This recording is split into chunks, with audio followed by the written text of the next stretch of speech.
नमस्कार साथियों, कैसे हैं आप सभी लोग? उम्मीद करता हूँ आप सब लोग बहुत अच्छे होंगे और आप लोगों की पढ़ाई भी बहुत अच्छे ढंग से आगे बढ़ रही होगी। साथियों, एक बार फिर से आप सभी लोगों का बहुत-बहुत स्वागत है हमारे मध्यकालीन भारतीय इतिहास की सीरीज़ में, मिडाइवल इंडियन हिस्ट्री की सीरीज़ में, जहाँ पिछली कक्षाओं में हमने भारत पर होने वाले अरबी और तुर्की आक्रमणों के बारे में पढ़ा। पिछली क्लास में हमने मोहम्मद गौरी के आक्रमण के बारे में पढ़ा।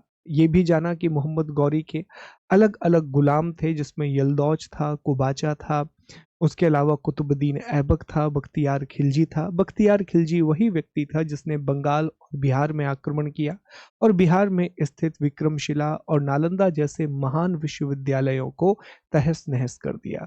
अब आज से हम दिल्ली सल्तनत पढ़ना शुरू करेंगे, दिल्ली सल्तनत के बारे में बात करेंगे और आज की क्लास में हमें 2 महत्वपूर्ण टॉपिक कवर करने हैं। एक तो हमें ये समझना है कि दिल्ली सल्तनत की स्थापना कैसे हुई, कैसे उसका एस्टेब्लिशमेंट हुआ और फिर हमें ये समझना है कि दिल्ली सल्तनत की जानकारी के मुख्य स्रोत क्या हैं। देखिए, किताबों से हमेशा से प्रश्न बनते रहे हैं, तो मैं जानता हूँ कि आज का लेक्चर फैक्चुअल ज़्यादा होगा, आज आपकी मेहनत ज़्यादा लगेगी, लेकिन आप इसको स्किप मत कीजिएगा क्योंकि जो किताबें हैं, वहाँ से प्रश्न बहुत ज़्यादा बनते हैं प्यारे दोस्तों। एक जानकारी भी आपको देनी है कि हमारा एक बिल्कुल ही नया एमपीपीएससी का फाउंडेशन बैच सफलता आईएएस में शुरू हो रहा है, जो कि हमारा ऑफलाइन बैच है प्यारे दोस्तों। तो आप चाहें तो हमारे बैच को इंदौर में ज्वाइन भी कर सकते हैं और इसकी इंक्वायरी के लिए आप हमारे नंबर पर भी कॉल कर सकते हैं जो आपको डिस्क्रिप्शन बॉक्स में दिया है। बाकी हमारी जो एप्लीकेशन है शुभम गुप्ता अकेडमी, उस पर बहुत सारे कोर्सेज चल रहे हैं, उसे भी आप एक्सप्लोर कर सकते हैं। ठीक है, चलेंगे तो आगे बढ़ेंगे। सबसे पहले हम ये समझ पाएं कि दिल्ली सल्तनत को पढ़ने में लगभग हमें 5 से 6 कक्षाएं लगेंगी और 5-6 कक्षाएं कंप्लीट करने के बाद ही हम दिल्ली सल्तनत को पूरा पढ़ पाएंगे। तो हमें क्या-क्या पढ़ना है, पहले हम ये जान लेते हैं।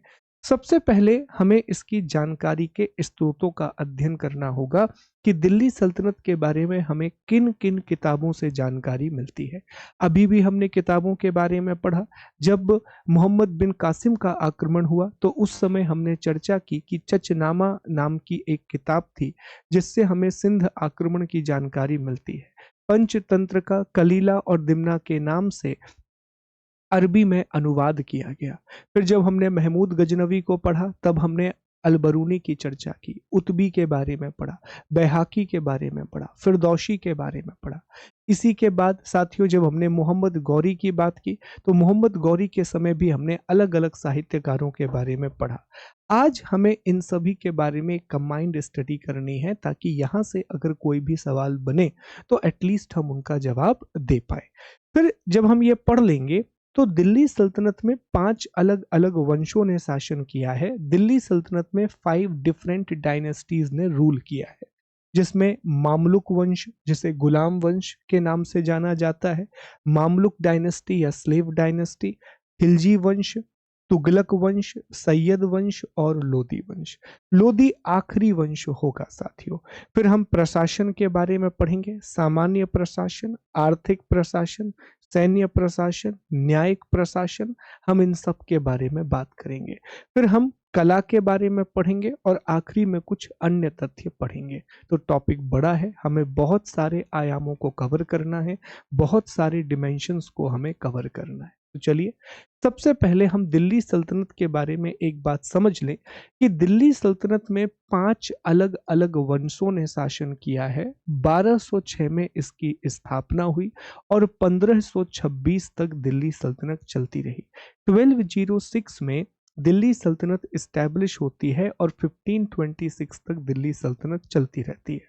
और दिल्ली सल्तनत की जो राजकीय भाषा भाषा रही, जो ऑफिशियल लैंग्वेज रही, वो पर्शियन थी, फारसी थी।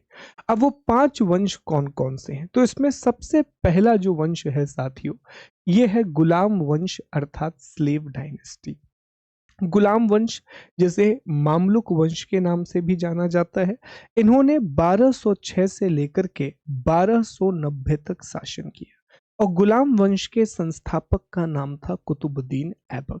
अब गुलाम वंश के बारे में एक बात याद रखिएगा कि गुलाम वंश जो है, इसने 1206 में कुतुबुद्दीन ऐबक ने इसकी स्थापना की थी। It was established by Qutbuddin Aibak. गुलाम वंश के बाद दूसरा जो वंश आता है वो है खिलजी वंश। ठीक है, खिलजी वंश। खिलजी वंश का समय काल 1290 से लेकर के 1320 तक रहा। खिलजी डायनेस्टी का पीरियड 1290 से लेकर के 1320 तक रहा और खिलजी वंश की स्थापना जलाल उद्दीन खिलजी ने की। इंटरेस्टिंग बात यह है कि खिलजी वंश का शासनकाल सिर्फ 30 वर्षों का रहा है और 5 वंशों में सबसे कम समय तक जिस वंश ने शासन किया है वो है खिलजी वंश। ये प्रश्न पूछा भी गया था कि दिल्ली सल्तनत के किस वंश ने सबसे कम समय तक शासन किया है, तो उसका नाम है खिलजी वंश। Which dynasty of the Delhi sultanate has the minimum ruling period, नाम है उसका खिलजी डायनेस्टी। इसके बाद अगला आता है तुगलक वंश। ठीक है, तो तुगलक वंश की जो स्थापना है साथियों वो गयासुद्दीन तुगलक के द्वारा की गई थी और इसने सबसे अधिक समय तक शासन किया। तुगलक वंश ने, आप खुद देख सकते हैं कि 1320 में गयासुद्दीन तुगलक ने तुगलक वंश की स्थापना की और ये वंश 1414 तक चलता रहा, मतलब 94 ईयर्स, ऑलमोस्ट 94 साल, 94 ईयर्स की रूलिंग रही है साथियों। तो सबसे कम समय तक जिसने शासन किया वो खिलजी वंश है, सबसे अधिक समय तक जिसने शासन किया वो तुगलक वंश है साथियों। ठीक है, याद रखेंगे, सारे नाम याद होने चाहिए कि 1206 में 1206 में गुलाम वंश की स्थापना कुतुबुद्दीन ऐबक ने की। 1290 में खिलजी वंश की स्थापना जलाल उद्दीन खिलजी ने की। 1320 में तुगलक वंश की स्थापना गयासुद्दीन तुगलक ने की। ठीक है, ये तीनों तुर्की मुसलमान हैं, सुन्नी मुसलमान हैं। इसके बाद आता है सैयद वंश। सैयद वंश की स्थापना खिज्र खान के द्वारा की गई और ये शिया थे साथियों, ये शिया थे, शिया। और सैयद वंश के बाद अंत में आता है लोदी वंश और लोदी वंश की स्थापना बहलोल लोदी ने की और ये अफगान थे। तो ये प्रश्न भी कई बार पूछे जाते हैं कि दिल्ली सल्तनत में से कौन सा वंश था जो शिया था, दिल्ली सल्तनत में कौन था जो अफगान थे। तो सैयद जो है वो शिया थे, लोदी वंश जो है वो अफगान थे। दिल्ली सल्तनत का एकमात्र जो अफगानी राजवंश हुआ है वो लोदी वंश है, जिसकी स्थापना बहलोल लोदी ने की। फिर 1526 में 1526 में बाबर भारत पर आक्रमण करता है, इब्राहिम लोदी को हराता है, दिल्ली सल्तनत खत्म हो जाती है और मुगल साम्राज्य की स्थापना होती है। तो एक बार मेरे साथ इन सभी चीजों को रिकॉल करने की कोशिश करेंगे ताकि सारी बातें आपके दिमाग में बहुत स्पष्ट तरीके से क्लियर हो जाएं। तो हमने ये जाना प्यारे दोस्तों कि जो दिल्ली सल्तनत है, तो दिल्ली सल्तनत का अर्थ क्या है, दिल्ली और उसके आसपास क्षेत्रों पर 5 अलग अलग वंशों ने जो शासन किया उसी को हम दिल्ली सल्तनत बोलते हैं। तो दिल्ली सल्तनत का समय काल 1206 से शुरू होता है और 1206 से लेकर के 1526 तक रहा। ये टाइम पीरियड आपको पता होना चाहिए, यहां से भी सवाल बनते हैं। इनमें 5 वंशों ने शासन किया और फारसी इनकी राजकीय भाषा थी, पर्शियन इनकी ऑफिशियल लैंग्वेज थी। सबसे पहला जो वंश है वो है गुलाम वंश, इसको मामलुक वंश भी कहा जाता है साथियों। गुलाम स्लेव डायनेस्टी और मामलुक डायनेस्टी, इनको ने 1206 में स्थापना होती है और 1290 तक ये शासन करते हैं और इसके संस्थापक का नाम याद रखिएगा, कुतुबुद्दीन ऐबक। फिर इसके बाद जो अगला वंश आता है वो है खिलजी वंश। ठीक है, खिलजी वंश 1290 में स्थापना होती है खिलजी वंश की और 1320 तक ये शासन करते हैं, मतलब सिर्फ 30 वर्षों तक इन्होंने शासन किया, जो कि पांचों वंशों में न्यूनतम है, जो कि पांचों वंशों में न्यूनतम है। ठीक, इसके संस्थापक का नाम है साथियों जलाल उद्दीन खिलजी। ठीक है, जलाल खिलजी के द्वारा इसकी स्थापना की गई थी। फिर इसके बाद अगला नाम आता है साथियों तुगलक वंश का। ये सारे शब्द याद रखिएगा, तुगलक वंश का। तुगलक वंश ने 1320 से लेकर के 1414 तक शासन किया, लगभग 94 वर्षों का शासन काल है और ये सर्वाधिक है, ये मैक्सिमम है साथियों। और तुगलक वंश के संस्थापक का नाम था ग्यासुद्दीन तुगलक। ये सारे शब्द याद रखना। क्या नाम था? ग्यासुद्दीन तुगलक। 2 से 3 बार मेरे साथ बोलेंगे तो चीजें याद भी हो जाएंगी। इसके बाद साथियों अगला हमने क्या डिस्कस किया कि सर इसके बाद आया सैयद वंश। सैयद वंश ये शिया मुसलमान थे, ठीक है, शिया मुसलमान थे और इसकी स्थापना खिज्र खान के द्वारा की गई थी। खिज्र खान ने इसकी स्थापना की थी। और सैयद के बाद अंत में आता है लोदी वंश। लोदी वंश ये आखिरी वंश था। ये अफगान थे, ये अफगान थे और इसकी स्थापना बहलोल लोदी के द्वारा की गई थी। बहलोल लोदी के द्वारा की गई थी। तो इतनी बेसिक बातें आपको पता होनी चाहिए। ये बहुत बेसिक है। यहीं से वास्तव में दिल्ली सल्तनत की शुरुआत होती है। तो ये आप मैप में भी देख सकते हैं। जब गुलाम वंश ने शासन किया तो गुलाम वंश ने अपना विस्तार इन क्षेत्रों में कर लिया। गुलाम वंश के अंतर्गत इतनी टेरिटरी आती थी। खिलजियों ने अपने शासन काल में सिर्फ 30 साल शासन किया है, लेकिन विशेष तौर पर अलाउद्दीन खिलजी ने बहुत बड़े पैमाने पर अपने शासन का विस्तार कर लिया। ठीक है, तुगलक के समय सर्वाधिक शासन विस्तार होगा। तुगलक के समय दिल्ली सल्तनत का क्षेत्र सबसे बड़ा होगा, मैक्सिमम एक्सपेंशन होगा तुगलकों के समय। फिर लोदी ये खत्म होने लगेगा, सैयद और लोदी के समय ये सिकुड़ने लगेगा। तो वही कहानी कि पहले एक राज्य बहुत बड़ा बनता है और धीरे धीरे धीरे होकर के वो छोटा होता जाता है, धीरे धीरे होकर के उसका जो साइज है वो कम होता जाता है प्यारे दोस्तों। तो यही चीज हमें यहाँ पर भी दिखाई देगी।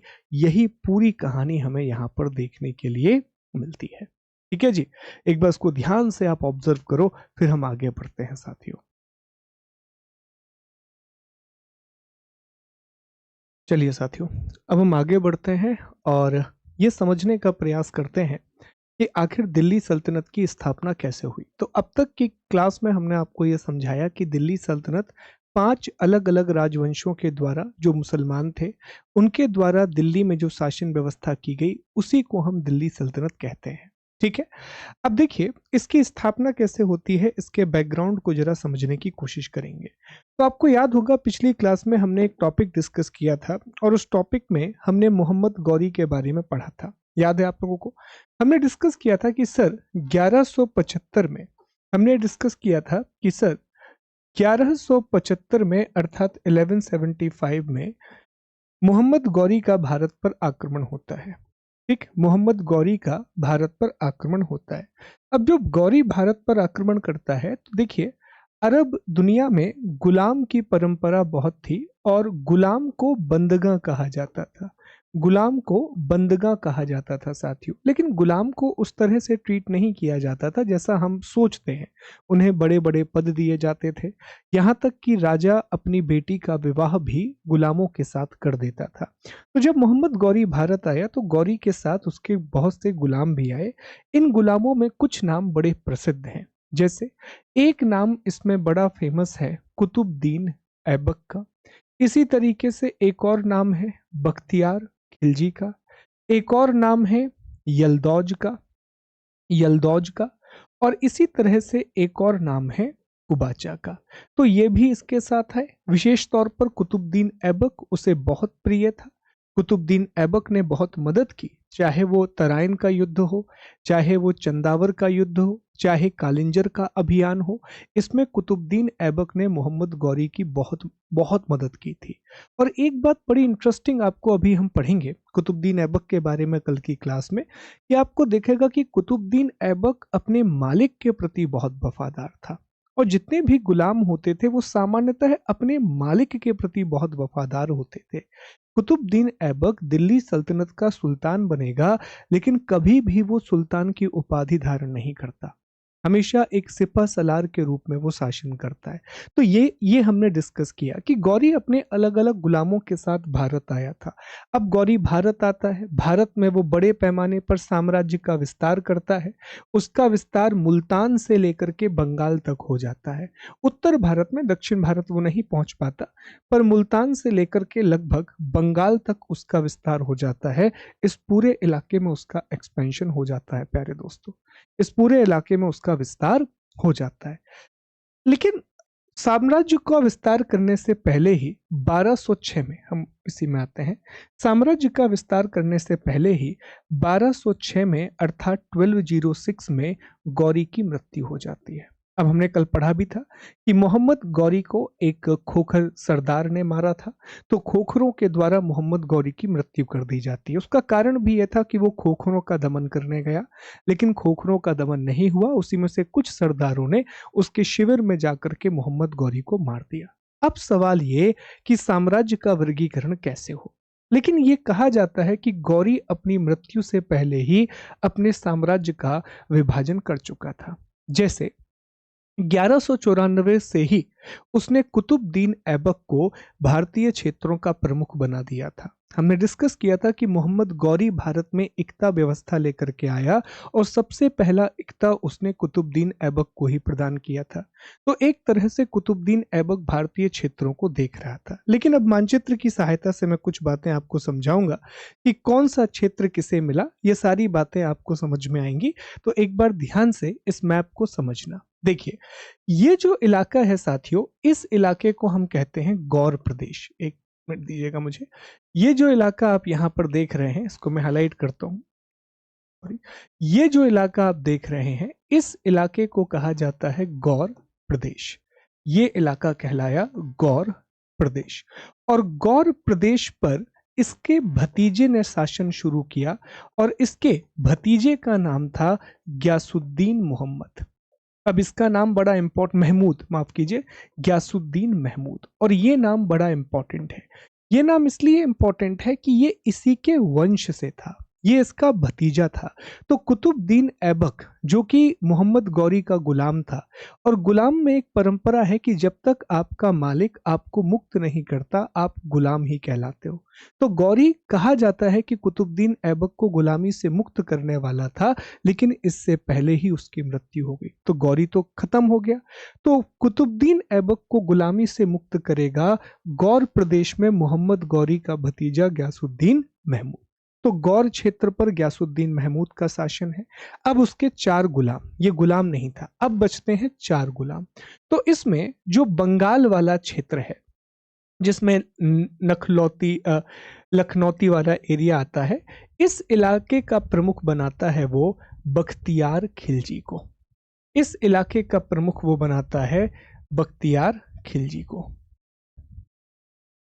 तो ये बख्तियार खिलजी को इलाका मिलता है। इसी तरह से यहां जो मुल्तान वाला इलाका है, ये जो इलाका है साथियों, ये मुल्तान वाला इलाका है, और ये लाहौर और दिल्ली वाला इलाका है। तो अब इसको जरा समझने का प्रयास करेंगे। ये जो लाहौर, अजमेर और दिल्ली वाला इलाका है, ये जो लाहौर, अजमेर और दिल्ली वाला इलाका है, ये जो लाहौर, अजमेर और दिल्ली वाला इलाका है, इन क्षेत्रों का पूरा अधिकार मिलता है, इन क्षेत्रों का पूरा अधिकार मिलता है कुतुबुद्दीन ऐबक को। इन क्षेत्रों का पूरा अधिकार मिलता है कुतुबुद्दीन ऐबक को। और वहीं साथियों, जो मुल्तान वाला इलाका है, तो मुल्तान का इलाका मिलता है कुबाचा को, कुबाचा।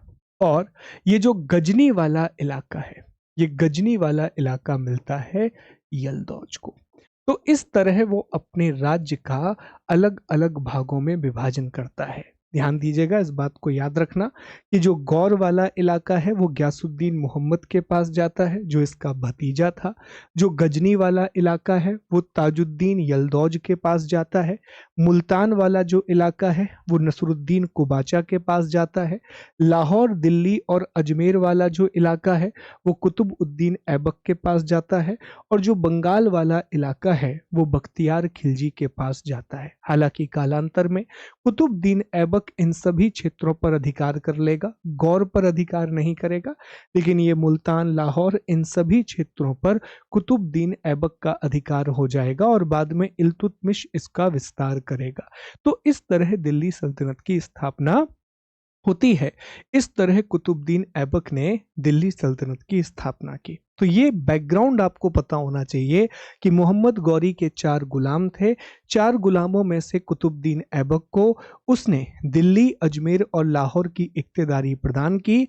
इस प्रकार 1206 में मोहम्मद गौरी की मृत्यु के बाद कुतुबुद्दीन ऐबक, जो कि एक तुर्क जनजाति का व्यक्ति था, गुलाम था, उसने दिल्ली सल्तनत की स्थापना की। ना सिर्फ दिल्ली सल्तनत की स्थापना भारत में हुई, बल्कि भारत में तुर्क शासन की स्थापना भी हुई। तो चाहे आपसे पूछा जाए कि भारत में तुर्क सत्ता की स्थापना किसने की, चाहे आपसे पूछा जाए भारत में दिल्ली सल्तनत की स्थापना किसने की, तो जवाब होगा Qutubuddin Aibak. Qutbuddin Aibak was the person who was responsible for the establishment of Turkish rule in India as well as the Delhi Sultanate in India।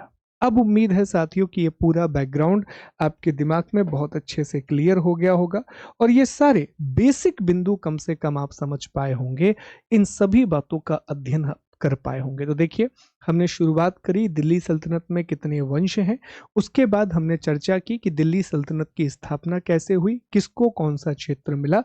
एक बार ध्यान से इस मैप को देखिए, फिर हम आगे बढ़ेंगे प्यारे दोस्तों।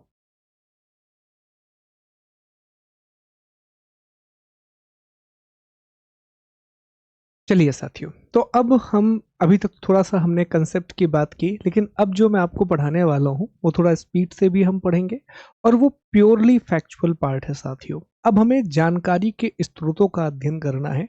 हमें ये समझना है कि दिल्ली सल्तनत की जानकारी हमें किन किन स्रोतों से मिलती है, दिल्ली सल्तनत के बारे में हमें कहाँ कहाँ से पता चलता है। ठीक है, तो देखिए, बहुत अलग अलग साहित्यकार हुए और 3 तरह की चीजें हमें दिखाई देती हैं। आत्मकथा, जैसे फिरोज शाह तुगलक ने फुतुहात ए फिरोज शाही लिखी थी, ये उसकी ऑटोबायोग्राफी है जिससे हमें तुगलक काल के बारे में महत्वपूर्ण जानकारी मिलती है। फिर यात्रा वृतांत अर्थात ट्रेवल अकाउंट, तो आपने एक नाम सुना होगा साथियों, इब्न बतूता।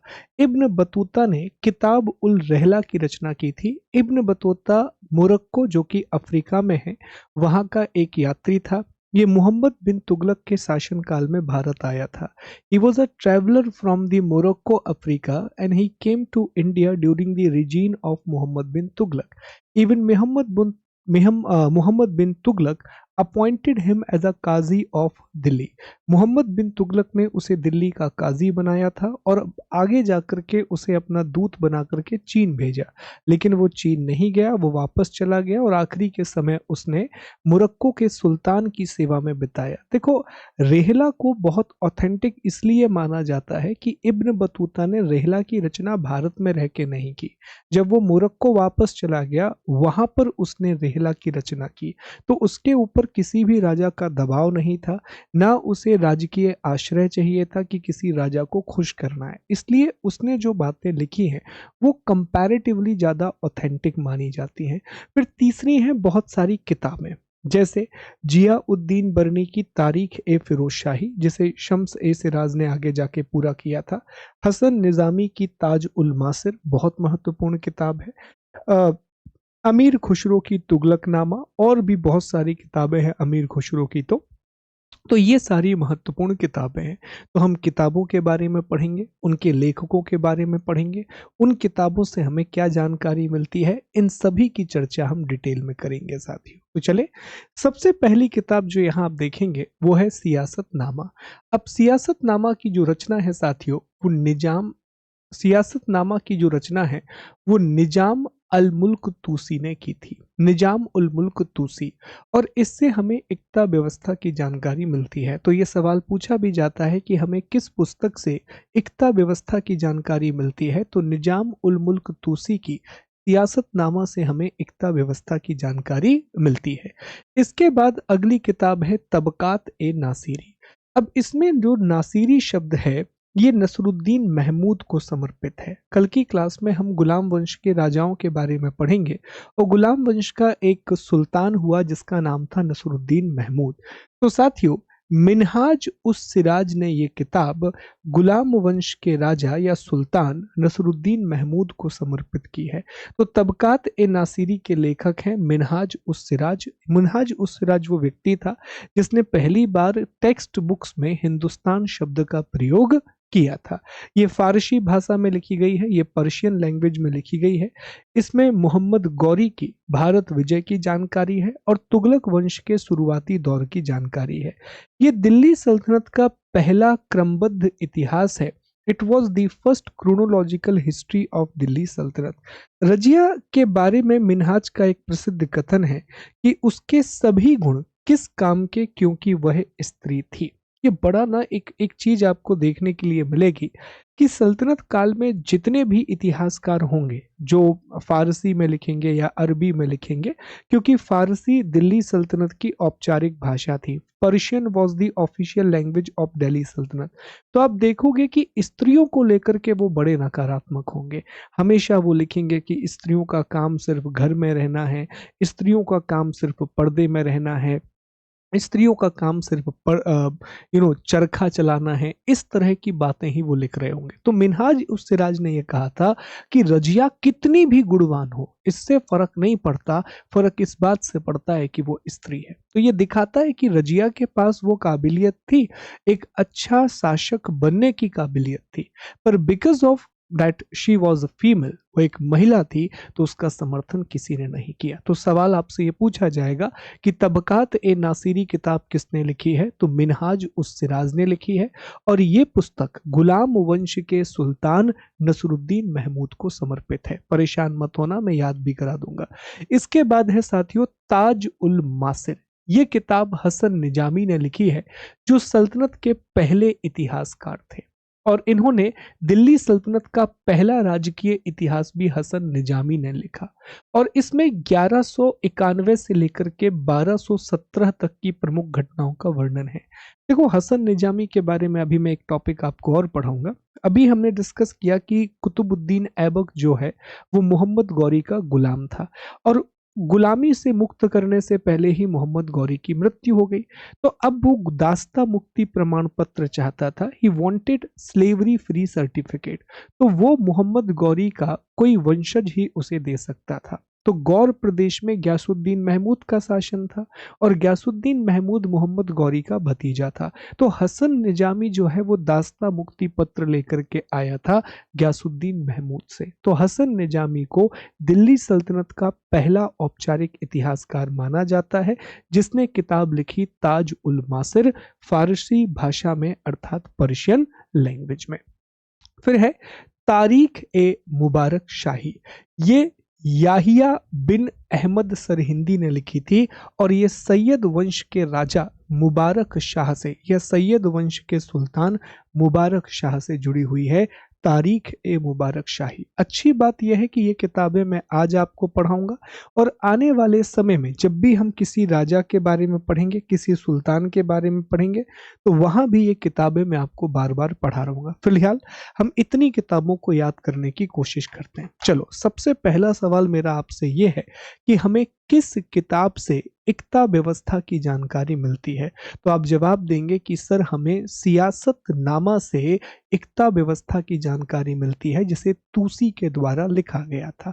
साथियों, वो कौन सी किताब है जो गुलाम वंश के राजा नसरुद्दीन महमूद को समर्पित थी? दोस्तों, उस किताब का नाम बताइए जो गुलाम वंश के सुल्तान, स्लेव डायनेस्टी के सुल्तान नसरुद्दीन महमूद को डेडिकेटेड थी। तो उस किताब का नाम है तबकात ए नासिरी, जिसे लिखा था मिन्हाज उस सिराज ने।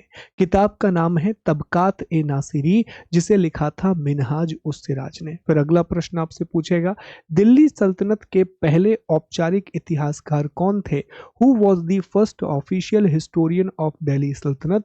जवाब होगा हसन निजामी, जिसने ताज उल मासिर की रचना की, जिसने ताज उल मासिर की रचना की।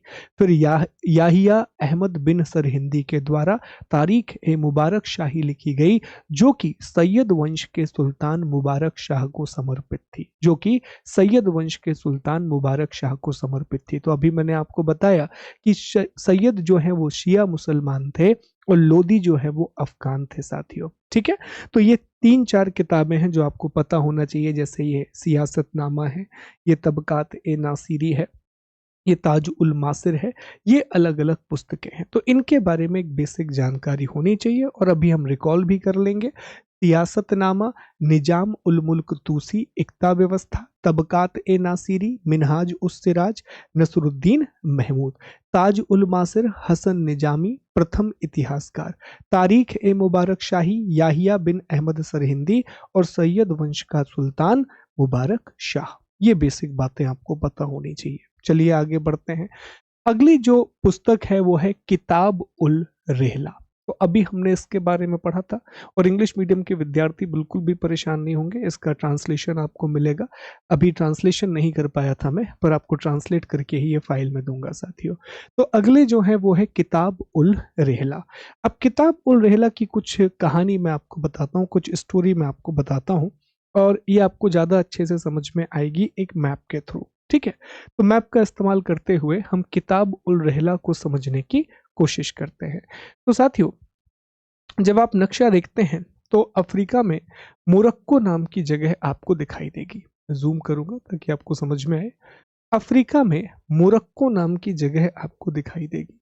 ये जो इलाका है ये मोरक्को, उस समय इनका क्षेत्र ज्यादा विस्तृत था। ये जो पर्टिकुलर इलाका आप देख रहे हैं, तो यहाँ से एक यात्री भारत आता है, यहाँ से एक ट्रैवलर इंडिया आता है और उस यात्री का नाम था इब्न बतूता। उस यात्री का नाम था इब्न बतूता। कहा जाता है कि लगभग 1333 के समय यह भारत आया और 14 वर्ष तक ये भारत रहा है। 14 ईयर्स इसने भारत में बिताए हैं, लगभग 14 वर्ष इसने भारत में बिताए हैं। ऑलमोस्ट 14 ईयर्स इसने इंडिया में बिताए। अब जब इसने 14 वर्ष भारत में बिताए तो इस समय ध्यान से समझिएगा, इस समय भारत का जो सुल्तान है, इस समय भारत में तुगलक वंश का शासन था। इस समय इंडिया में तुगलक वंश का शासन था और तुगलक वंश के जो राजा हैं उनका नाम था मोहम्मद बिन तुगलक। मोहम्मद बिन तुगलक का शासन था। तो मोहम्मद बिन तुगलक ने को पता पड़ा कि यार इब्न बतूता नाम का एक बहुत ज्ञानी था और विशेष तौर पर इसको लॉ का बहुत अच्छा ज्ञान था। जो मुस्लिम न्याय संहिता होती है या मुस्लिम कानून होता है, एक बहुत अच्छा नॉलेज था। इसका जो भाई था ना, वो स्पेन के राजा में स्पेन का काजी हुआ करता था। तो आप समझ सकते हो इसको लॉ का बहुत अच्छा नॉलेज था। तो मोहम्मद बिन तुगलक को जब इसके बारे में पता पड़ा तो मोहम्मद बिन तुगलक ने इब्न बतूता को दिल्ली का काजी नियुक्त कर दिया। दिल्ली का काजी मतलब दिल्ली का न्यायाधीश बना दिया। पर बाद में इसने कुछ घपलेबाजी की तो इसको जेल में डाल दिया। लेकिन फिर चूंकि ये ज्ञानी बहुत था तो जेल से वापस निकाला और इससे कहा ठीक है आप चीन होकर के आओ। तो चीन में अपना राजदूत बना करके इसे भेजा, अपना एम्बेसडर बना करके इसे भेजा। तो ये 14 वर्ष तक भारत रहा। भारत से ये वापस स्पेन गया, स्पेन से ये वापस मोरक्को गया और जीवन का अंतिम समय इसने मोरक्को के सुल्तान की सेवा में गुजारा और वहीं पर इसने किताब लिखी और किताब का नाम था किताब उल रेहला। किताब का नाम था किताब उल रेहला और किताब उल रेहला में तुगलक वंश की जानकारी, मोहम्मद बिन तुगलक के बारे में जानकारी और विशेष तौर पर इसने दिल्ली की डाक व्यवस्था के बारे में बात की है। और इसने कहा है कि दिल्ली की डाक व्यवस्था में 2 महत्वपूर्ण चीजें थी। एक था दावा, दावा मतलब पैदल डाक व्यवस्था, और एक था उलूक अर्थात अश्व डाक व्यवस्था। जो आसपास के क्षेत्र होते थे वहां जो 1 किलोमीटर के दायरे में, मान लीजिए अभी मैं आपको किलोमीटर बता रहा हूँ, किलोमीटर बहुत बाद में आया, लेकिन रफली 1 किलोमीटर के आसपास का जो एरिया था वहां दावा अर्थात पैदल माध्यमों से डाक पहुंचाई जाती थी। लेकिन जो दूर दराज के क्षेत्र होते थे वहां उलूक अर्थात अश्व डाक व्यवस्था का प्रयोग किया जाता था। एक्चुअल में तुगलक वंश का जो फाउंडर था गयासुद्दीन तुगलक, उसने डाक व्यवस्था को बहुत अच्छा बनाया था और बाद में महमूद और फिरोज तुगलक ने भी उसको इम्प्रूव किया। तो ये कुछ बातें आप याद रखेंगे कि ये अफ्रीका का यात्री था, मोरक्को का यात्री था। ये 1333 में भारत आया, लगभग 14 वर्षों तक भारत रहा। मोहम्मद बिन तुगलक ने इसे 1334 में दिल्ली का काजी बनाया था, बाद में चीन भेजा। किताब उल रहला अरबी भाषा में लिखी गई है और इसका अंग्रेजी अनुवाद ली ने किया है। देखो ये प्रश्न भी पूछा गया कि किताब उल रहला किस भाषा में लिखी गई है, तो ये अरबी भाषा में लिखी गई है। तो इसमें मोहम्मद बिन तुगलक की जानकारी है, इसमें हमें डाक व्यवस्था की जानकारी मिलती है, हमें पोस्टल सिस्टम की इंफॉर्मेशन मिलती है। मैं बार बार आपसे यही कहता हूँ कि आप जाइए तो मुख्य परीक्षा में भी आपको किताब उल रहला से प्रश्न मिलेगा। अब आप ही मुझे बताओ कि अगर 2 नंबर का सवाल यहाँ से बनता है तो क्या आप इंफॉर्मेशन गैदर करके नहीं लिख सकते? क्या अब आपके पास इतनी जानकारी नहीं है कि 2 नंबर के सवाल को आप अटेम्प्ट कर दें? तो बात यह है कि हम चीजें वही पढ़ रहे हैं जो हमें मुख्य परीक्षा में भी पढ़नी होती है या किसी और हायर लेवल के एग्जाम में पढ़नी होती है। आपकी अप्रोच क्या है वो इम्पोर्टेंट है ना? आपका माइंडसेट कैसा है वो इम्पोर्टेंट है। ये जितनी भी हमारी कक्षाएं हो रही हैं, ऐसा कोई भी एग्जाम नहीं है जिसमें जीके जीएस आता हो उसके लिए हेल्पफुल ना हो। पर आपको समझना होगा कि आपकी डिमांड, आपकी रिक्वायरमेंट क्या है, उस हिसाब से थोड़ा सा मोड़ दीजिए इसको, आपकी डिमांड फुलफिल हो जाएगी साथियों। कंटेंट तो यही रहने वाला है। ठीक है, तो किताब उल रहला, तो अब तक हमने कितनी किताबें पढ़ ली? हमने 5 किताबें पढ़ ली। मैं बार बार रिकॉल करूंगा ताकि चीजें आपको याद हो सके। सबसे पहले हमने कौन सी किताब पढ़ी प्यारे दोस्तों? तो हमने सियासतनामा के बारे में पढ़ा, जिसे उल मुल्क तूसी ने लिखा था और इक्ता व्यवस्था की जानकारी मिली थी। तबकात ए नासिरी के बारे में पढ़ा, जिसे मिनहाज उस सिराज ने लिखा था, जो कि नसरुद्दीन महमूद को समर्पित थी। हमने ताज उल मासिर के बारे में पढ़ा, जिसे हसन निजामी ने लिखा था। कुतुबुद्दीन ऐबक के समय वो पहला इतिहासकार कहलाया।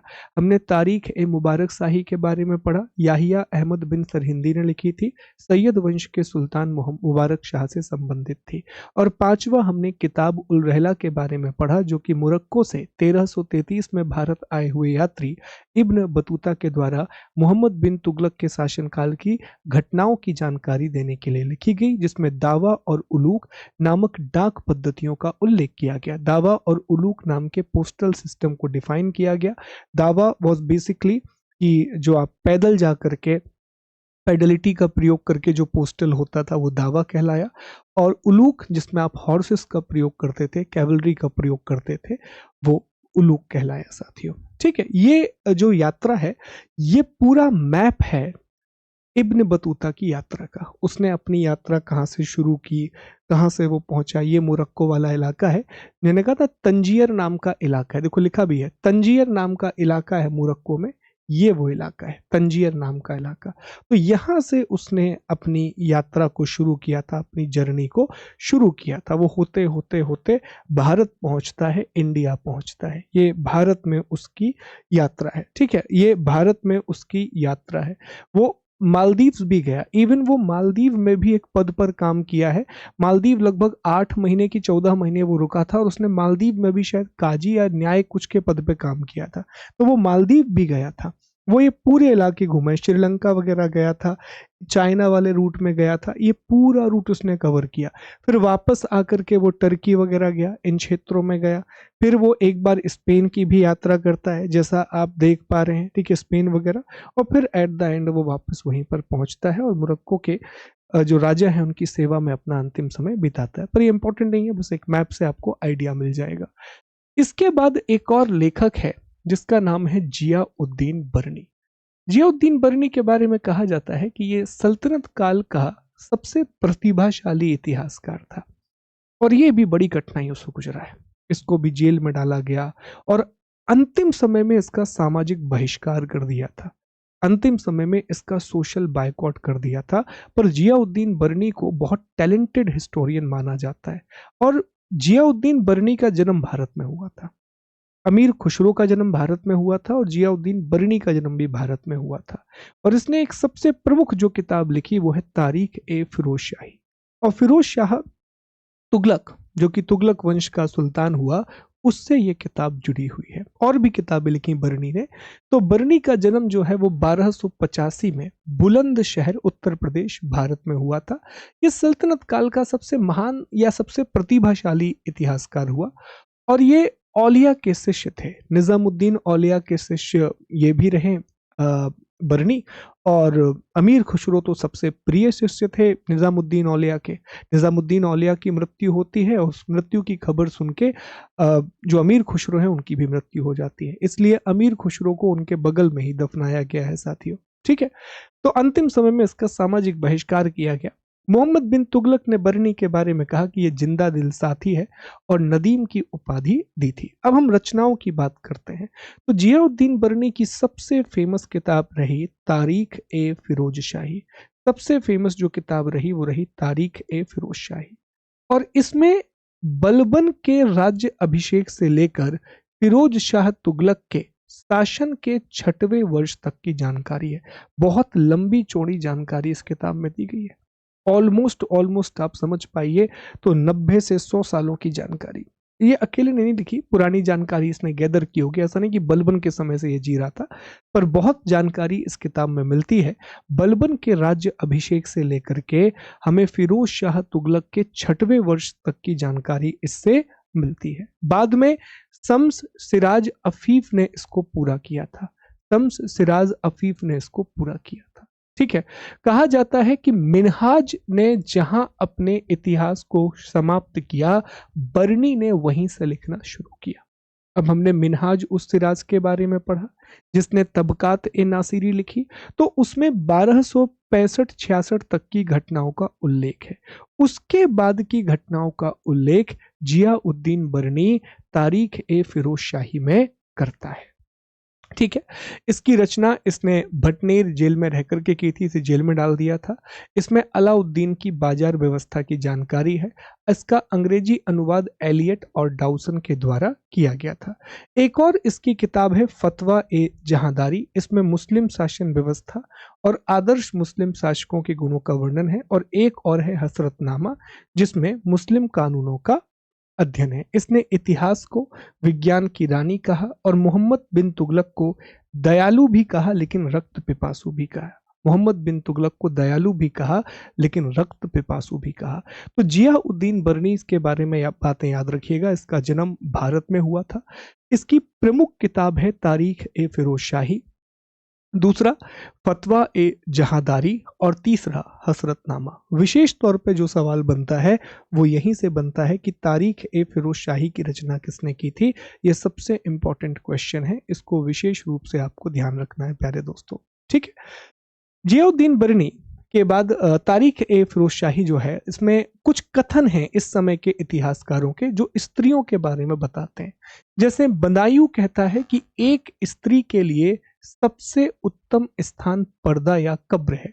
बरनी लिखता है कि दिल्ली सल्तनत एक नगरीय शासन व्यवस्था थी जिसे एक विशाल खेतीहर समाज का शोषण सहारा देता था। देखो कितनी बड़ी बात लिख रहा है। बरनी ये बता रहा है कि उस समय किसानों का शोषण बहुत किया जाता था, तो दिल्ली एक ऐसा शहर था जो फलता फूलता था उन किसानों के शोषण पर। इसका मतलब क्या हुआ? Delhi was a very beautiful urban centre but it was fuelled by the huge exploitation of the farmers. मतलब कर की दर ज्यादा थी, वो हम भी समझेंगे। अलाउद्दीन खिलजी के समय रेट ऑफ टैक्सेशन बहुत ज्यादा था, बहुत ज्यादा कर लगाया जाता था। फिर अफीफ ने ईरानी परंपरा का उल्लेख लिखा और शम्स सिराज अफीफ जिसने वो किताब पूरी की तारीख ए फिरोज शाही, वो लिखता है कि स्त्री एवं सर्प भयानक जीव हैं, इन्हें मार डाला जाना चाहिए। तो ये सब दिखा रहे हैं कि स्त्रियों को लेकर के सल्तनत काल के इतिहासकारों की सोच बिल्कुल अच्छी नहीं थी प्यारे दोस्तों। फिर अफीफ ने तारीख ए फिरोज शाही की रचना तुगलक वंश के अंतिम शासक नसरुद्दीन महमूद के समय की थी। तैमूर का आक्रमण जब हुआ था तो उसने उसी को आगे बढ़ाया था किताब को। फिर अगली किताब है फुतूह उस सलातीन। अगली किताब है फुतूह उस सलातीन। इसका लेखक इसामी था। इसामी ने ये किताब लिखी थी फुतूह उस सलातीन और बहमनी शासक अलाउद्दीन हसन बहमन शाह को समर्पित है। अब हम जान पाएंगे कि तुगलक वंश के समय ही दक्षिण में विद्रोह होता है और विजयनगर साम्राज्य और बहमनी साम्राज्य का उदय होता है। विजयनगर और बहमनी एम्पायर की शुरुआत होती है और इसमें वो लिखता है इसामी कि औरत वही अच्छी है जो चरखा चलाती रहे, क्योंकि उच्च पद उसे अपने उद्देश्यों से विमुक्त करता है। और लिखता है कि एक महिला एक शासक के रूप में भली भांति पूर्वक निर्वाह नहीं कर सकती, क्योंकि मूलभूत रूप से उसमें बुद्धि संपन्नता की कमी है। जितने भी इतिहासकार यहाँ मिलेंगे, महिलाओं के प्रति उनकी इसी प्रकार की सोच रहेगी साथी। ठीक है, तो फुतुह उस सलातीन में जो इसामी है, इसामी ये बहमनी राजा, ये याद रखिएगा, ये सवाल पूछा जा चुका है कि बहमनी राजा अलाउद्दीन हसन को ये किताब समर्पित थी, अलाउद्दीन हसन बहमद शाह।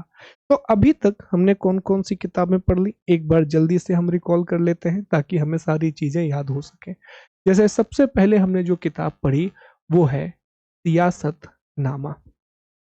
ठीक है प्यारे साथियों, कमेंट करके बताते जाना या बोलते जाना, एटलीस्ट मैं बोर्ड पे लिख रहा हूं उससे पहले ही आप जवाब देना कि ये किताब किसने लिखी है। तो सियासत नामा की जो रचना है वो निजाम उल मुल्क तूसी के द्वारा की गई थी और इसमें इक्ता व्यवस्था की जानकारी दी गई। बहुत बढ़िया। अगली जो किताब है वो है ताज उल मासिर। अब जो ताज उल मासिर है प्यारे दोस्तों, इस किताब की रचना किसने की है? तो सर ये किताब हसन निजामी के द्वारा लिखी गई, हसन निजामी के द्वारा लिखी गई। ये सल्तनत का पहला इतिहासकार माना गया।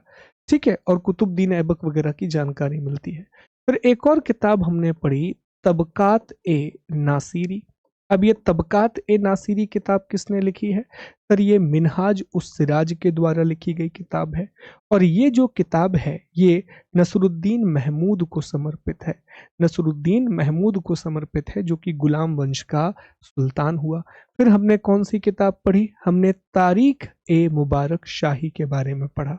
हमने तारीख ए मुबारक शाही के बारे में पढ़ा और ये किताब जो है ये याहिया अहमद बिन सरहिंदी के द्वारा लिखी गई किताब है।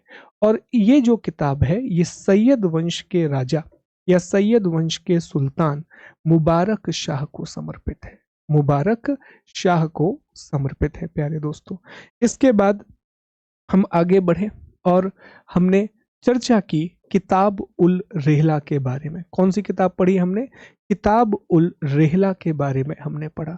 और किताब उल रेहला जो है ये किसने लिखी है? सर ये इब्न बतूता के द्वारा लिखी गई, जो कि मोरक्को या तंजियर नाम की जगह है मोरक्को अफ्रीका में, वहां से ये 1333 में भारत आया था, जब भारत में मोहम्मद बिन तुगलक का शासनकाल चल रहा था। इसके बाद हम आगे बढ़े प्यारे दोस्तों और हमने कौन से किसके बारे में पढ़ा? तो हमने जिया उद्दीन बरनी के बारे में पढ़ा। किसके बारे में पढ़ा? हमने जिया उद्दीन बरनी के बारे में पढ़ा। और बरनी ने 2-3 किताबें लिखी, जिसमें से सबसे फेमस किताब है तारीख ए फिरोज शाही। तारीख ए फिरोज शाही। और तारीख ए फिरोज शाही में बलबन के राज्य अभिषेक से लेकर के फिरोज तुगलक के 6वें वर्ष तक की जानकारी हमें मिलती है। और तारीख ए फिरोज शाही जो है वो जहां पे सिराज ने अपनी किताब को छोड़ा था, वहां से बरनी ने किताब को लिखना शुरू किया। अगला इसने लिखा फतवा ए जहांदारी। फतवा ए जहांदारी, ठीक है, ये किताब लिखी जिसमें आदर्श मुस्लिम शासकों के बारे में इसने बताया। और तीसरा इसने लिखी हसरतनामा, जिसमें मुस्लिम कानूनों के बारे में बताया। जियाउद्दीन बरनी का जन्म भारत के बुलंद शहर में हुआ था साथियों। ठीक है, फिर आता है फुतूह उस सलातीन। एक और किताब जो हमने पढ़ी वो है फुतूह उस सलातीन। जो फुतूह उस सलातीन है ये किताब इसामी के द्वारा लिखी गई। और जितने भी इतिहासकार हमने अब तक पढ़े हैं उन सभी इतिहासकारों में एक बात कॉमन है कि वो सारे ही महिलाओं को लेकर के बड़े क्रिटिक रहे हैं। वुमेन्स को लेकर के उनकी सोच बड़ी क्रिटिकल रही है प्यारे साथियों। ठीक है, तो उम्मीद है कि यहाँ तक आपको सारी बातें समझ में आई होंगी। अब एक महान मध्यकाल इतिहास के महान इतिहासकार भी कह लीजिए, कवि भी कह लीजिए, साहित्यकार भी कह लीजिए, अमीर खुसरो के बारे में हमें चर्चा करनी है। अमीर खुसरो बड़े प्रसिद्ध हैं, शायर भी हो गए, है ना, साहित्यकर्ता भी हो गए, इतिहासकर्ता भी हो गए, सब हो गए अमीर खुसरो। तो अमीर खुसरो के बारे में हम पढ़ेंगे साथियों। ध्यान देना, यहां से भी सवालों की संख्या बहुत ज्यादा है, तो अच्छे से पढ़ेंगे। देखिए, अमीर खुसरो को तोता ए हिंद कहा जाता है, या इन्हें तुर्क अल्लाह कहा जाता है। एक्चुअली तुर्क अल्लाह की जो उपाधि है वो इनके गुरु निजाम उद्दीन औलिया ने उनको दी थी। निजामुद्दीन औलिया एक महान सूफी संत हुए हैं साथियों। निजामुद्दीन औलिया एक महान सूफी संत हुए हैं। तो निजामुद्दीन औलिया ने इनको तुर्क अल्लाह की उपाधि दी थी। दूसरा, चूंकि इन्होंने भारत के बारे में बहुत अच्छा लिखा है, और ये लिखते भी हैं कि अगर मैं भारत की तारीफ करूं तो कृपया मुझे पक्षपाती ना समझा जाए, क्योंकि मेरा जन्म भारत में हुआ, तो मैं इस वजह से भारत की तारीफ नहीं कर रहा हूं। भारत वास्तव में उस तारीफ के लायक है, इसलिए मैं भारत की तारीफ कर रहा हूं। तो जब ये भारत की तारीफ करते हैं तो इन्हें तोता ए हिंद कहा गया। क्या कहा गया? इन्हें तोता ए हिंद कहा गया, प्यारे साथियों। ठीक। तो अमीर खुसरो का जो मूल नाम है वो अबुल हसन था। अबुल हसन यामीन उद्दीन खुसरो। अबुल हसन यामीर उद्दीन खुसरो। और इनका जन्म 1253 में 1253 में 1253 में पटियाली, इटावा उत्तर प्रदेश में हुआ था। इटावा उत्तर प्रदेश में हुआ था। तो बर्नी की तरह ये भी भारत में ही जन्मे थे, और ये दिल्ली सल्तनत के पहले प्रमुख इतिहासकार थे जिनका जन्म भारत में हुआ था। इसके बाद बर्नी का जन्म होता है। तो ये पहले प्रमुख इतिहासकार थे जिनका जन्म भारत में होता है साथियों। इनके गुरु महान सूफी संत निजामुद्दीन औलिया थे, और इनकी मृत्यु 1325 में होती है। और जैसा मैंने बताया कि ये निजामुद्दीन औलिया के प्रियतम शिष्यों में से एक थे। तो जब इन्हें अपने गुरु निजामुद्दीन औलिया की मृत्यु के बारे में पता चलता है, उसी समय इनकी भी मृत्यु हो जाती है साथियों।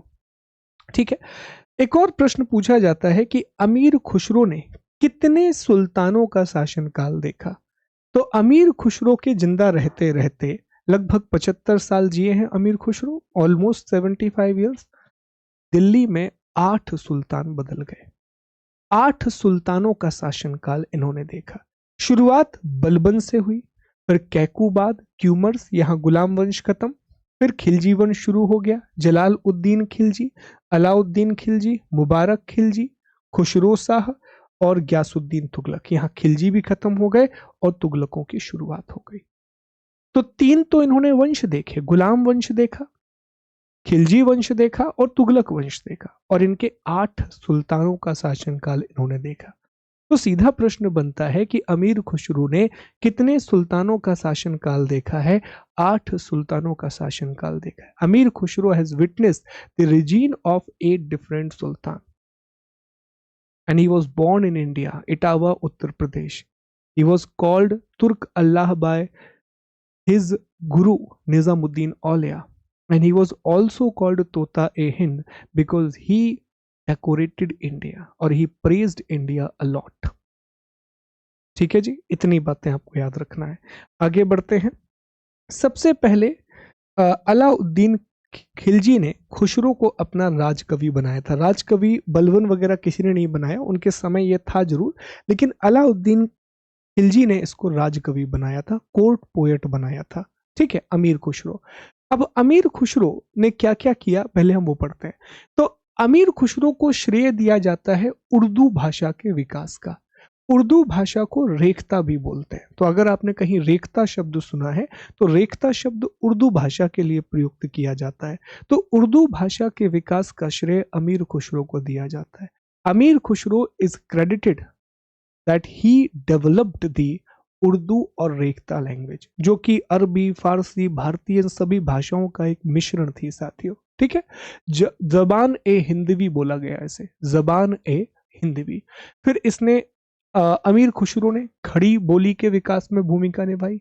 इन्होंने फारसी कविता का भारतीयकरण किया और एक नई शैली का विकास किया, सबक ए हिंदी।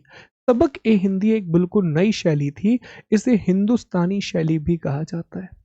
तो इन्होंने फारसी कविता का विकास किया, पर्शियन पोइट्री इन्होंने डेवलप की, इन्होंने खड़ी बोली का विकास किया, नंबर दूसरा। तीसरा, इनके समय पर उर्दू का विकास हुआ। इन्होंने सबक ए हिंदी या हिंदुस्तानी शैली का विकास किया कविता लिखने के लिए, और ये सारी चीजें पूछी जाती हैं एट द एंड। ठीक है, इनके फेमस कथन है, ये आप पढ़ेंगे। हिंदवी देश की संपर्क भाषा है और संस्कृत शास्त्रीय भाषा है। परंपरावादी को धर्म, किंतु इत्र विक्रेता को गुलाब का पराग प्रिय होता है। राजकीय मुकुट का प्रत्येक मोती गरीब किसान की आंखों से गिरी हुई रक्त की बूंद। तो देखो, यही बात अभी बर्नी ने भी बोली थी। बर्नी ने भी यही कहा था कि दिल्ली फल फूल तो रहा है, लेकिन इसके पीछे उन गरीबों की मेहनत है, उन गरीबों का शोषण है, किसानों का शोषण है। यही बात अमीर खुसरो भी लिख रहा है कि सब चीज सही है, लेकिन ये जो राजकीय मुकुट का प्रत्येक मोती है वो उस गरीब किसान की रक्त की बूंद से बना हुआ है। कितनी बड़ी बात लिख रहा है, मतलब किसानों का शोषण हुआ है। विद्या के क्षेत्र में दिल्ली बुखारा के समकक्ष थी। भारत के ब्राह्मण अरस्तु के समान प्रतिभाशाली थे। यदि मैं भारत की प्रशंसा करता हूं तो मुझे पक्षपाती ना समझा जाए। ये वो उस समय कह रहे हैं जब उन्हें तोता ए हिंद कहा जाने लगा। भारतीय भाषा हर 100 कोस के बाद बदल जाती है, मतलब डाइवर्सिटी पहले भी थी। और महिलाओं को घर की 4 दीवारी में रहना चाहिए और चरखा काटना चाहिए। तो ये वाली जो सोच है वो तो हर जगह रही है, ये हमें दिखाई देती है इस समय।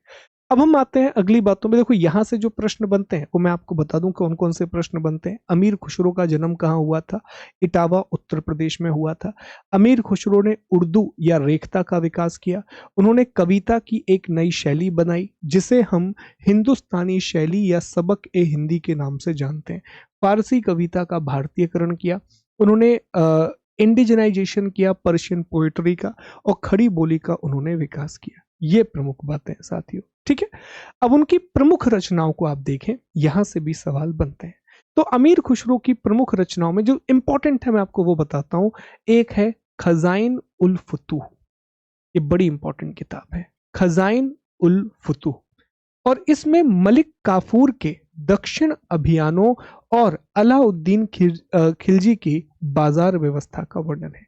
इसी में उसने अलाउद्दीन खिलजी को विश्व का सुल्तान, पृथ्वी के शासकों का सुल्तान, युग का विजेता और जनता का चरवाहा कहा है इसी बुक में। तो अभी हम आगे पढ़ेंगे भी कि अलाउद्दीन खिलजी को अमीर खुसरो ने कुछ उपाधियां दी थी। विश्व का सुल्तान, सुल्तान ऑफ द वर्ल्ड, पृथ्वी के शासकों का सुल्तान, sultan of the sultan of earth, युग का विजेता, कॉन्करर ऑफ द एज, जनता का चरवाहा। ये सब टाइटल खजाइन उल फुतूह में अमीर खुसरो ने अलाउद्दीन खिलजी के लिए प्रयोग किए थे। फिर आशिका, आशिका जो है वो देवल रानी खिज्र खान, इसको एक और नाम दिया जाता है, देवल रानी भी कहा जाता है। और गुजरात के राजा कर्ण की बेटी देवल देवी और अलाउद्दीन खिलजी के बेटे खिज्र खान के प्रेम का वर्णन है। तो अलाउद्दीन खिलजी का बेटा था खिज्र खान और गुजरात के राजा कर्ण की बेटी थी देवल देवी। इनकी प्रेम कहानी को आशिका में बताया गया है और इसमें अलाउद्दीन खिलजी के गुजरात अभियान की चर्चा भी करता है। ये 3 किताबें, एक और आएगी अभी, खजाइन उल फुतूह, आशिका, ये बहुत इंपॉर्टेंट है साथियों। ठीक है, इसके बाद एक और किताब आती है नूह सिपेहर। नूह सिपेहर, ये मुबारक शाह खिलजी का इसमें वर्णन किया गया है। भारत की जलवायु के बारे में जानकारी है। हिंदुस्तान की प्रशंसा बहुत की गई है, तो उसे तोता ए हिंद कहा गया। और भारत को धरती का स्वर्ग कहा है नूह सिपेहर में। तुगलकनामा, ये अमीर खुसरो की आखिरी किताब थी और इसमें खुसरो खान और ग्यासुद्दीन तुगलक का वर्णन है। खजाइन उल फुतूह गद्य में है, बाकी सभी पद्य में है। ये याद रखना कि सिर्फ एक ही किताब खजाइन उल फुतूह उसने गद्य में लिखी है, बाकी सारी की सारी किताबें उसने पद्य के रूप में लिखी है। तो ये सारी बातें आपको याद रखना है अमीर खुसरो के बारे में। तो अमीर खुसरो की 3 किताबें कौन कौन सी हो गई जो याद रखनी है? एक, खजाइन उल फुतूह याद रखना, जिसमें अलाउद्दीन खिलजी को वो विश्व का विजेता बोल रहा है और वो उसने गद्य में लिखी है। दूसरा, आशिका याद रखना, जिसमें गुजरात के राजा कर्ण की देवल देवी और अलाउद्दीन खिलजी के बेटे खिज्र खान की प्रेम कहानी है। नूह सिपेहर याद रखना, जिसमें वो भारत को धरती का स्वर्ग कहता है। तुगलकनामा याद रखना, जो उसकी आखिरी किताब है। तुगलकनामा जो उसकी आखिरी किताब है। ये 4 किताबों के नाम याद रखना, यहाँ से प्रश्न बनते हैं और कई बार आपसे ये पूछ लेता है कि किस किताब में क्या दिया गया है। तो ये बेसिक इंफॉर्मेशन ब्रीफ में मैंने आपको बता दी है। देखो, तैमूर लंग भारत में आक्रमण करेगा और तैमूर लंग की 2 किताबें हैं। मलफुजात ए तैमूरी इंपॉर्टेंट नहीं है, जफरनामा, जफरनामा को कहा जाता है, ये तैमूर लंग की जीवनी है, बायोग्राफी ऑफ तैमूर लंग है। ठीक है, चलेगा, कोई दिक्कत नहीं है, जफरनामा वगैरह से ऐसे सवाल नहीं पूछे जाते। ठीक, अब इनकी समरी, जो जो हमने पढ़ा उसकी एक समरी है आपके सामने। तो अमीर खुसरो ने खजाइन उल फुतूह, तुगलकनामा, तारीख ए अलाई, मिफ्ताह उल फुतूह, ये सारी किताबें लिखी। याद रखना है, खजाइन उल फुतूह, तुगलकनामा, नूह सिपेहर, देवल रानी आशिका, ये 4 किताबों के नाम याद रखना। फिरोज शाह तुगलक की एक आत्मकथा है, एक ऑटोबायोग्राफी है। शुरुआत में ही मैंने आपको बताया था, फुतूहात ए फिरोज शाही, फुतूहात ए फिरोज शाही, ये फिरोज शाह तुगलक की आत्मकथा है। It is the autobiography of Firoz Tughlaq. ठीक है, फिर हसन निजामी की ताज उल मासिर हम पढ़ चुके हैं। जियाउद्दीन बरनी की तारीख ए फिरोज शाही और फतवा ए जहादारी। मिनहाज सिराज की तबकात ए नासिरी। इसामी की फुतूह उस सलातीन। सिराज अफीफ की तारीख ए फिरोज शाही, इसी का एक्सटेंशन। जिया नक्शवी, ये याद रखना साथियों, ये याद रखना, बड़ी इंपॉर्टेंट है। जिया नक्शवी की किताब है तूतीनामा। अब पता है यहाँ कंफ्यूजन क्या हुआ, जब ये सवाल पूछा गया कि तूतीनामा किसकी रचना है, तो लोग तुरंत कनेक्ट कर लिए कि अरे अमीर खुसरो को तोताएंद बोलते थे, तो अमीर खुसरो ने ही तूतीनामा लिखी होगी, जबकि ऐसा नहीं था साथियों। तूतीनामा की जो रचना है वो जिया नक्शवी के द्वारा की गई। फिरोज तुगलक, ये रिपीट हो गई दोबारा, माफ कीजिए। याहिया अहमद सरहिंदी, तारीख ए मुबारक शाही। आइन उल मुल्क, आइन उल मुल्क की किताब है इंशा ए महूर। और फक ए मुदव्विर, तो अदब उल हर्ब। ठीक है, इतनी इंपॉर्टेंट नहीं है। हाँ, आइन उल मुल्क की किताब इंशा ए महूर, महरू जरूर याद रख लेना। तो ये प्रमुख किताबें हैं। और इसी समय कुछ हिंदी की किताबें भी विकसित हुई, जैसे पृथ्वी राज रासो, ये हिंदी का पहला महाकाव्य कहा गया, जो पिंगल शैली में कवि चंद्रवरदाई ने लिखा था। हम्मीर राशो, जिसकी रचना सारंगधर ने की। खुमान राशो, जिसे दलपत विजय ने लिखा। बीसल देव रासो, जिसे नरपति ने लिखा। आल्हा कांड, जिसे जगनिक के द्वारा लिखा गया साथियों, आल्हा कांड जिसे जगनिक के द्वारा लिखा गया। तो ये किताबें आपको याद रखनी है, ये मुख्य किताबें। अच्छा, हिंदी की ये किताबें याद रखना। हम्मीर रासो पूछा गया, सारंगधर ने लिखा है। ठीक है, और जो खुमान रासो है ये दलपत विजय का है। बीसल देव रासो ये नरपति का है। आप जाकर के प्रश्न देखिएगा, उसमें मैच द कॉलम में ये पूछे गए। ठीक है साथियों, तो ये हमारी आज की क्लास थी, ये हमारी महत्वपूर्ण बातें थी। माफ कीजिएगा, आज की क्लास थोड़ा डिले हो गई, बट आगे से हम इस बात का ध्यान रखेंगे। तो ये हमारे सारे इंपॉर्टेंट टॉपिक थे जो हमें आज कवर करने थे प्यारे दोस्तों। तो हमने शुरुआत की दिल्ली सल्तनत की स्थापना के बारे में। हमने देखा कि दिल्ली सल्तनत 5 अलग अलग वंशों से मिलकर के बना है। सबसे पहले गुलाम वंश, फिर खिलजी वंश, फिर तुगलक वंश, फिर सैयद वंश, लोदी वंश। सैयद एक सिया मुसलमानों का वंश था और जो लोदी वंश है वो अफगान वंश था। इसके बाद हम आगे आए, हमने यह भी देखा कि दिल्ली सल्तनत की स्थापना कैसे हुई। मोहम्मद गौरी के साथ उसके बहुत से गुलाम भी भारत आए थे। इसी गुलामों में एक था कुतुब उद्दीन ऐबक, जिसने तराइन के दूसरे युद्ध में, चंदावर के युद्ध में और कालिंजर अभियान में बहुत मदद की थी मोहम्मद गौरी की। तो मोहम्मद गौरी कुतुबुद्दीन ऐबक को भारतीय क्षेत्र का इक्ता प्रदान करता है। वहीं वह यलदौज को, कुबाचा को और बख्तियार खिलजी को भी क्षेत्र देता है। बख्तियार खिलजी को साथियों वह बंगाल वाला इलाका प्रदान करता है। फिर हमने देखा कि 1206 में जब मोहम्मद गौरी की मृत्यु हो जाती है तो लाहौर, दिल्ली और अजमेर के क्षेत्र में कुतुबुद्दीन ऐबक के द्वारा दिल्ली सल्तनत की स्थापना की जाती है, जो कि मोहम्मद गौरी का गुलाम भी था और दामाद भी था। कालांतर में हमने इसकी जानकारी के बारे में पढ़ा कि हमें इसकी जानकारी कहाँ से मिलती है, तो हमने अलग अलग किताबों का अध्ययन किया जिसके बारे में हमने अभी पढ़ा है। तो एक मैप के थ्रू ये सारी बातें आपको याद रखना है। जो एक मैप हमने आपको बताया था कि इसमें हमने आपको गयासुद्दीन महमूद के बारे में भी पढ़ाया है साथियों। तो गयासुद्दीन महमूद के बारे में भी आप याद रखना कि गयासुद्दीन महमूद, ये मोहम्मद हो गया है, महमूद है, जो मोहम्मद गौरी का भतीजा था। इसी ने कुतुबुद्दीन ऐबक को गुलामी से मुक्त किया था। तो यलदौज को गजनी वाला इलाका मिला, कुबाचा को मुल्तान वाला इलाका मिला। ये सारी चीजें याद रखना, ये भी मैच द कॉलम में पूछा जाता है। तो कल आपसे मिलेंगे और कल हम कुतुबुद्दीन ऐबक के बारे में पढ़ेंगे। कुतुबुद्दीन ऐबक, इल्तुतमिश, इनके बारे में हम बात करेंगे। अपना ख्याल रखिए, खुश रहिए, आगे बढ़ते रहिए। जय हिंद, जय भारत। हमारे डिस्क्रिप्शन बॉक्स में हमारे कोर्सेज की इंफॉर्मेशन दी गई है। हमारा जीके जीएस का कोर्स हमारी एप्लीकेशन शुभम गुप्ता अकेडमी पर चल रहा है, और शुभम गुप्ता पीडीएफ हमारा टेलीग्राम चैनल है, जहां से आप पीडीएफ एक्सेस कर सकते हैं। Thank you so much.